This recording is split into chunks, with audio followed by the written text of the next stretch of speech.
Hi అండి, నమస్తే. Welcome to అమ్ము కిట్టుస్ఫుల్. ఈరోజు వీడియోలో 8వ రోజు నవరాత్రి స్పెషల్ ప్రసాదం అండి. పరమాన్నం, క్షీరాన్నం కూడా అంటారండి. మరి ఈ క్షీరాన్నాన్ని ఎలా తయారు చేయాలో చూసేద్దాం రండి. ముందుగా ఇక్కడ నేను 1/2 కప్పు వరకు పెసరపప్పు తీసుకున్నానండి. ఒక 5 నిమిషాలు మీడియం ఫ్లేమ్లో పెట్టుకొని వేగనివ్వాలి. ఈలోపు ఒక గిన్నెలోని 1 కప్ వరకు రైస్ తీసుకున్నాను. 2 స్పూన్ల శనగపప్పు వేసుకోవాలండి. అలాగే ఈ వేగిన పెసరపప్పును కూడా అందులో వేసి వాష్ చేశాక ఇందులోనే 3 కప్పుల వరకు మనం నీళ్లు యాడ్ చేసుకోవాలండి.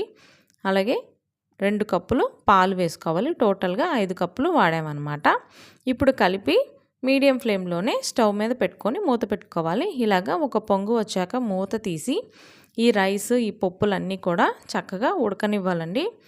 ఎంత బాగా ఉడికితే ఈ పరమాన్నం అన్నది అంత బాగుంటుందండి. చూసారా, ఈ అన్నం మెతుకు కొంచెం ఇట్లాగా ముట్టుకుంటే మెత్తగా అవ్వాలండి. ఇంకా ఈ స్టేజ్లో ఉన్నప్పుడు ఇందులోనే 2 కప్పుల వరకు బెల్లం వేసుకోవాలి. ఈ బెల్లం అంతా కరగాలంటే మూత పెట్టి ఒక 5 నిమిషాల పాటు సిమ్లో పెట్టాలండి. ఇలాగా మూత పెట్టి సిమ్లో పెడితే అడుగంటకుండా చక్కగా బెల్లం అంతా కరిగిపోద్ది.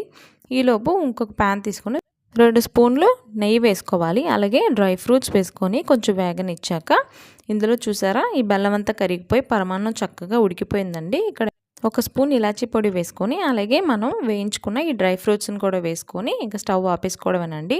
అంతేనండి, ఎంతో కమ్మగా ఉండే ఈ క్షీరాన్నం అదేనండి పరమాన్నం తయారైపోయింది. మీరు కూడా ట్రై చేసి ఎలా వచ్చిందో నాకు కమెంట్ చేయండి. అలాగే ఈ వీడియోని లైక్, షేర్ చేసి సబ్స్క్రైబ్ చేసుకోండి.